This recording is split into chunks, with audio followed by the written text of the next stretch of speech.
auge da Reforma Protestante, em meados do século XVI, a Igreja Católica Romana vivenciou algo totalmente novo para ela. Centenas de padres e clérigos estavam abandonando as suas batinas, os seus postos, os seus postos, as suas funções, e estavam se tornando pastores protestantes. Centenas de padres e clérigos fizeram isso. Para o pensamento católico romano, isso era inadmissível. E a igreja entendia que precisava fazer algo em relação a esses homens. Então, um termo foi cunhado, um termo foi preparado exclusivamente para se referir a esses apóstatas, esses homens que estavam abandonando a fé católica romana. Eles passaram a ser chamados de seculares. Seculares. O que isso significa?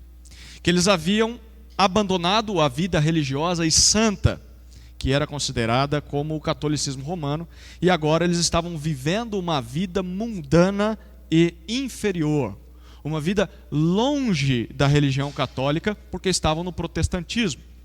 E, portanto, na mente católica romana, ser secular era a mesma coisa de viver longe de Deus. Então esse termo passou a ser utilizado também em relação às propriedades que o Estado ele começou a requisitar da Igreja Católica Romana. Você vai lembrar que durante a Idade Média, toda propriedade fazia parte, era da Igreja Católica Romana. Mas a partir de agora, em países protestantes, essas posses estavam saindo das mãos da Igreja e vindo para as mãos do Estado. E assim, tudo que saía da Igreja Católica Romana ia para fora, ia para o mundo, era chamado de algo secular, tanto padres quanto propriedades. E na verdade essa ideia não é algo novo, apenas o termo secular era novo naquela época. Há alguns séculos atrás, muitos religiosos já vinham afirmando que havia uma divisão entre aquilo que é sagrado e aquilo que é mundano, que agora é chamado de secular. A ideia era a seguinte: existem coisas, funções e até pessoas mais santas do que outras. Ao passo que essas coisas sagradas, essas pessoas ou funções sagradas, estavam mais perto de Deus e podiam aproximar mais as pessoas do Senhor. Porém, aquelas coisas que são mundanas ou seculares podiam até ser honrosas em si, mas eram menos dignas do que aquelas que eram sagradas. Por exemplo, se você se entregasse ao ofício sacerdotal, então para se tornar um padre ou um diácono, ou se você dedicasse a sua vida a viver como um monge em um monastério, simplesmente estudando teologia, orando, meditando, você se enquadraria naquilo que é sagrado, naquilo que é santo. Porém, se você não fizesse essas coisas, mas simplesmente decidisse se casar, tivesse um emprego, como a maioria das pessoas, fora, criasse os seus filhos, você se enquadraria naquilo que é secular, naquilo que é profano, naquilo que é mundano. Mas por que eu estou citando isso nessa introdução? Porque o assunto que nós vamos estudar no livro dessa noite, ele é um dos mais afetados negativamente por essa divisão entre sagrado versus o secular. Por causa dessa ideia católica romana, o mundo em que nós vivemos hoje, ele colhe terríveis resultados quando o assunto é família, relacionamento conjugal, o casamento, e o tratamento entre um homem e uma mulher dentro desse relacionamento conjugal. E por que isso é afetado? Porque no passado, essas três coisas que eu citei, a família, o casamento e o relacionamento entre marido e mulher, foram consideradas como coisas seculares, não sagradas. E até os dias de hoje, muitos ainda têm essa ideia na cabeça, inclusive muitos evangélicos.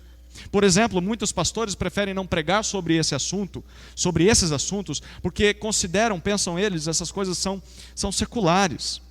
E com isso, você vê cada vez menos em púlpitos evangélicos temas como romance, carinho e até mesmo sexo. Essa palavra se tornou algo pecaminoso. E essas coisas são deixadas de lado nos púlpitos. E aí nós poderíamos considerar qual o resultado dessas coisas.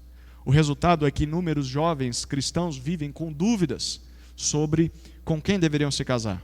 Porque eu vi muito pouco sobre casamento. Isso quando esses jovens ainda querem se casar. Porque hoje em dia há muitos que simplesmente já desistiram dessa ideia maluca, que é a ideia retrógrada, é uma ideia do século XX. O século XXI é diferente. Eles querem simplesmente continuar vivendo como solteiros, porque parece que a vida de solteiro é muito melhor. Mas o problema ainda continua. Em parte por causa da falta de orientação bíblica sobre esses temas, e por vários outros motivos, muitos desses jovens se entregam a uma vida sexual desenfreada. Então eles começam a se relacionar muito cedo, com pessoas diferentes, e acabam tratando o sexo apenas como algo casual, algo que não exige tanta fidelidade a uma só pessoa, algo que eu posso praticar com pessoas diferentes ao longo da minha vida, e isso não tem problema nenhum. Na nossa cultura, cada vez mais o sexo se tornou apenas uma das inúmeras formas de se buscar prazer na vida, e isso não precisa ter tanta relação com o casamento. Essa é a mentalidade da nossa cultura. E quem dera essa divisão entre sagrado e secular afetasse apenas aos jovens. Quem dera. Porque quantos não são os casais que vivem em pé de guerra dentro de casa e sequer sabem por onde começar a resolver os seus conflitos? Porque pouco ou quase nada disso é falado na igreja. E esses casais não só vivem assim, mas em decorrência de não saberem se acertar corretamente após as suas brigas, muitos casais simplesmente deixam de se relacionar sexualmente. E isso gera vários outros problemas, como insatisfação com o cônjuge, com o casamento, com a vida que se tem, mágoa, ódio, traições e muitas vezes o divórcio. E por conta disso, muitos pais deixam de conversar com seus filhos sobre sexualidade, sobre casamento. É verdade que alguns pais fazem isso simplesmente porque sabem pouco ou quase nada sobre o que a Bíblia diz sobre essas coisas. Porém, há aqueles pais que não acham esses temas tão importantes assim. Esses pais acreditam que, olha, essas coisas são seculares. E o que a criança precisa aprender sobre Deus são só as coisas sagradas, são só as coisas de igreja, são as coisas de Deus. Essas coisas não se falam aqui em casa. E há pais ainda que até percebem a necessidade de ensinar aos seus filhos sobre esses assuntos. Mas aí esses pais, quando olham para a sua própria vida e olham para o seu passado, para o seu histórico, eles percebem que não são um exemplo positivo para os seus filhos. Porque muitas vezes as suas próprias vidas afetivas são um fracasso, são tristes, lamentáveis. E diante de todo esse cenário, o que será que Deus tem a dizer sobre esses assuntos?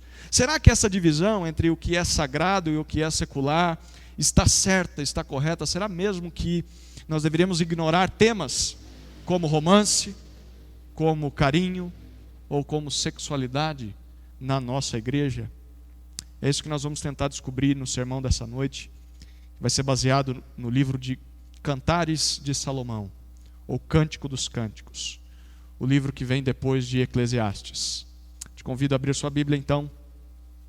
No Cântico dos Cânticos, nós leremos capítulo 1, versículo 1. Cântico dos Cânticos, capítulo 1, versículo 1, diz assim: Cântico dos Cânticos de Salomão.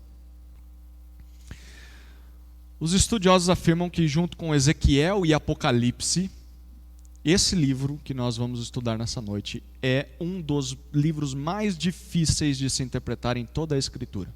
Já teve dificuldade em interpretar Ezequiel? O capítulo 1 de Ezequiel é maluco. E o resto do livro também. É difícil de compreender. Quanto mais o livro de Apocalipse, né?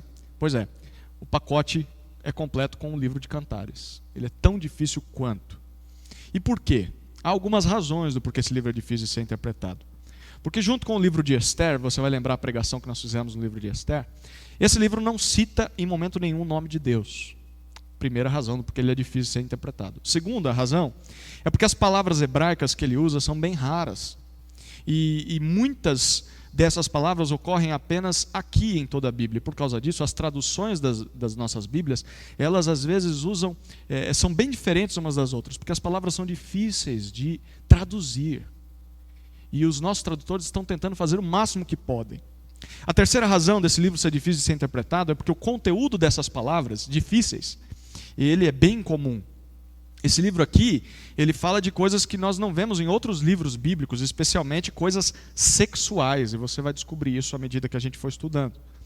Nesse livro, nós lemos sobre declarações amorosas de um marido à sua esposa e vice-versa, e em muitos trechos há até descrições, deixa eu falar baixinho aqui, eróticas do relacionamento desse casal. E por conta disso, vários teólogos na história interpretaram esse livro de várias maneiras diferentes. Por exemplo, os judeus enxergam o livro de Cantares, ou o Cântico dos Cânticos, como um poema escrito por Deus ao seu povo Israel. Então é uma maneira, eles entendem, de Deus demonstrar o seu carinho pelo povo. Alguns anos mais tarde, alguns protestantes encararam a mensagem desse livro como uma alegoria, como um símbolo do relacionamento entre Cristo, que é o noivo, e a igreja, que é a noiva. Então eles leem esse livro como se fosse Jesus falando com a igreja. Outros estudiosos defendem que esse livro é uma peça teatral, e que por isso ele não era a descrição de um romance que verdadeiramente aconteceu. E há ainda quem ache que esse livro não passava de uma música que as pessoas cantavam nos casamentos dos reis da época em que ele foi escrito. Porém, há uma quinta forma de interpretação dessa obra, que é uma opção menos forçada e uma opção mais coerente com o gênero literário que nós encontramos nela. O gênero literário é a poesia hebraica. Essa quinta opção de interpretação é você olhar para esse livro de forma literal, ou seja, é encará-lo como um poema, uma poesia que exalta o amor entre o marido e a sua esposa. Simplesmente assim. Era assim que o autor desse livro, ele queria que esse livro fosse lido. E é por isso que ele escreveu dessa forma, em forma de poesia. Ele queria expressar por meio de palavras poéticas tudo aquilo que ele sentia pela sua esposa e tudo aquilo que a sua esposa sentia por ele. Mas quem foi o autor desse livro? Você leu no versículo 1. Foi? Salomão. Em 1 Reis, capítulo 4, versículo 32, nós lemos que durante o seu reinado, além de proferir 3.000 provérbios, Salomão também compôs 1.005 cânticos. No entanto, diante de tanta criatividade que esse homem teve, imagine, compor 1.005 músicas. Que discografia aí para ouvir no Spotify, dá uma lista quase que infinita, né? Mas diante de tanta criatividade, esse cântico aqui que ele escreveu é especial, porque segundo o próprio autor, que é Salomão, ele diz no versículo 1 que ele considera esse cântico como o cântico dos cânticos. Ou seja, para o autor desse livro, esse é o melhor de todos os outros cânticos, a melhor música das suas outras músicas. E na verdade esse era o título original desse livro. Ele passou a ser chamado Cantares apenas quando a Bíblia foi traduzida para o latim. E Cantares não é uma tradução muito feliz para o título desse livro, porque Cantares traz a ideia de um inário cheio de cânticos, né, cheio de hinos. Mas o próprio autor desse livro está deixando bem claro, olha, aqui não é uma junção de vários cânticos, não. Eu estou mostrando que aqui de todas as minhas composições, essa é a melhor delas. Por causa disso, a partir de agora, eu vou me referir a esse livro apenas como o Cântico dos Cânticos. O Cântico dos Cânticos. Como Salomão queria que ele fosse chamado. E sobre o que fala essa poesia? Essa poesia que, segundo Salomão, é a melhor música que ele compôs, e por que não a melhor música composta sobre amor de toda a história, porque é uma música inspirada por Deus. Para que a gente observe o conteúdo desse livro, a gente precisa se lembrar de algo que aconteceu centenas de anos antes de Salomão nascer. Lá no princípio de tudo.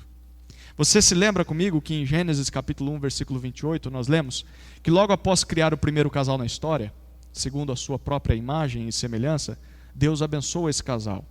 E essa bênção significava que agora esse casal poderia se relacionar intimamente um com o outro, e isso resultaria em filhos.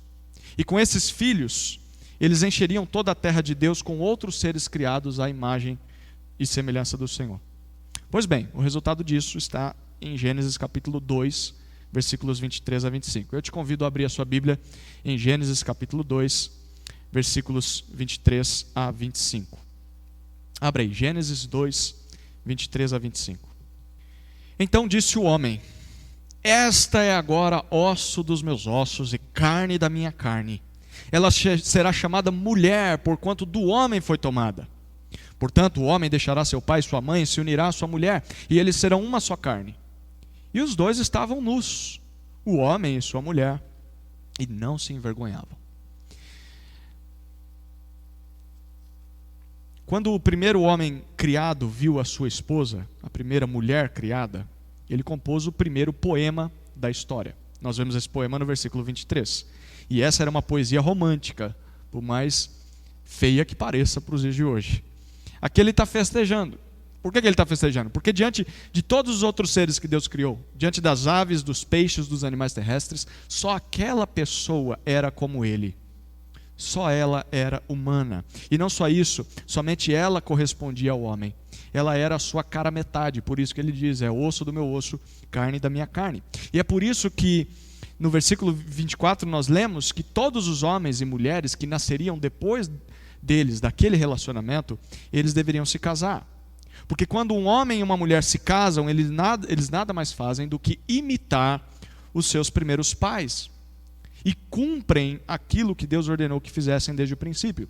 E nesse relacionamento é que acontece o que nós lemos no versículo 24. Duas pessoas da mesma espécie, dois seres humanos, porém que são diferentes, macho e fêmea, eles se unem em casamento.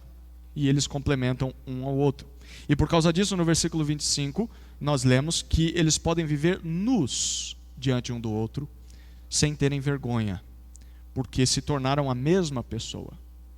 Talvez você esteja se perguntando por que eu citei esses dois capítulos de Gênesis 1 e 2, antes de observar o Cântico dos Cânticos. Porque aqui está a razão. O Cântico dos Cânticos é a forma romântica que a Bíblia nos descreve o que aconteceu no Jardim do Éden. O Cântico dos Cânticos nos descreve a forma romântica daquilo que aconteceu no Jardim do Éden e que deveria continuar acontecendo em todos os casamentos da história.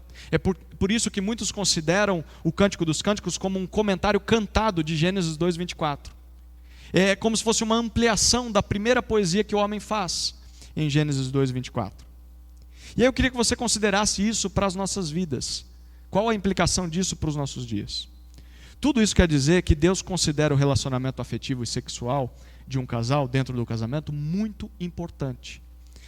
Tão importante que Deus reservou um só livro em toda a Bíblia, dentre todos os seus 66 livros, justamente para falar sobre esse assunto.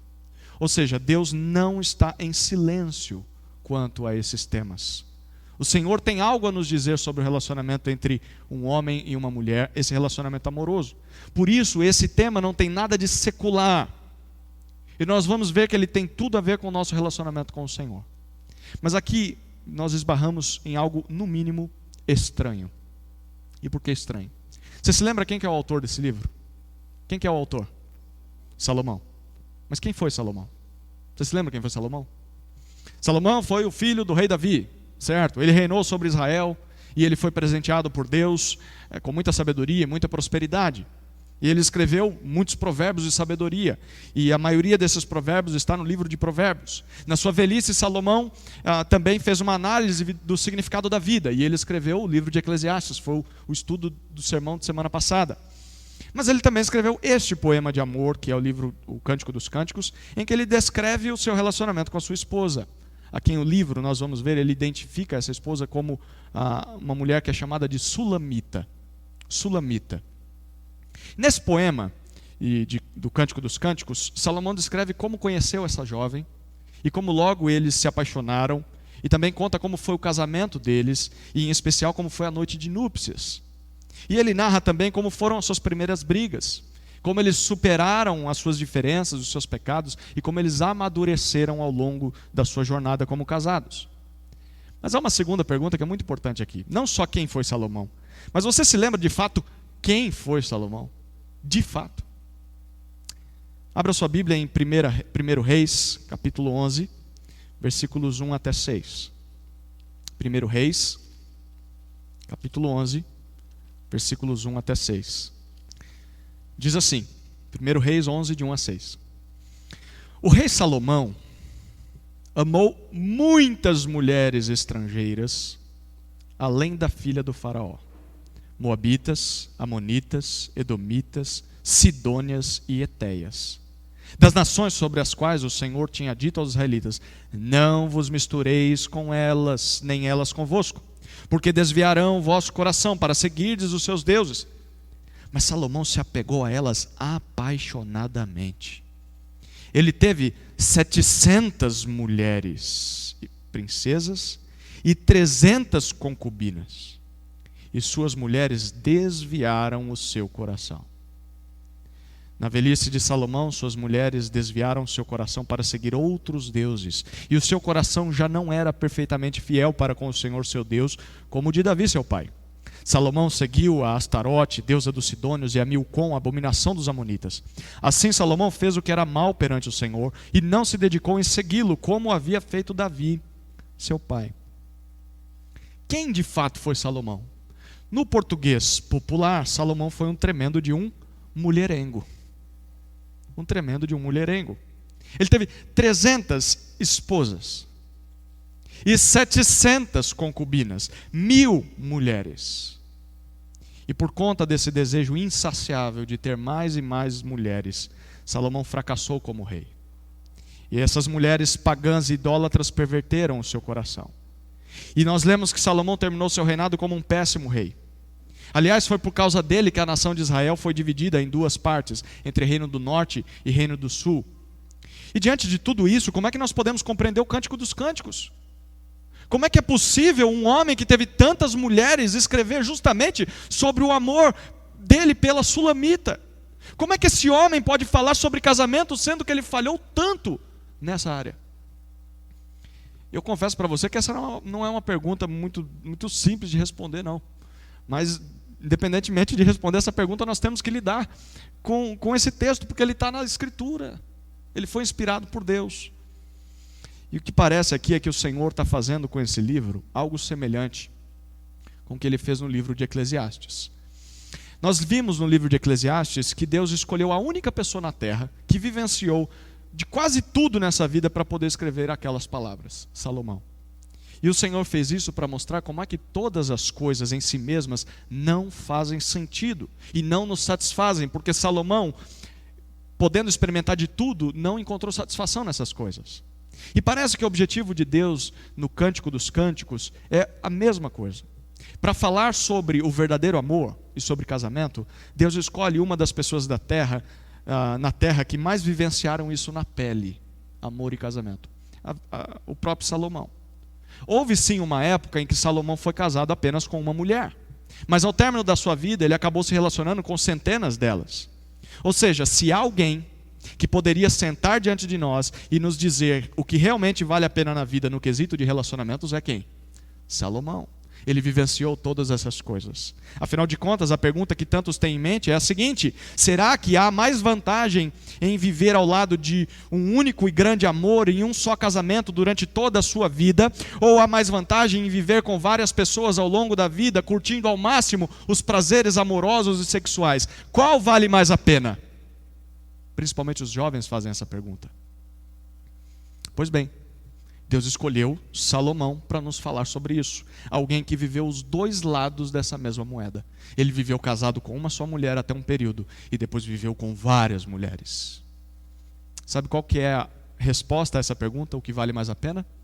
É o que nós vamos ver nessa breve análise do conteúdo do Cântico dos Cânticos de Salomão.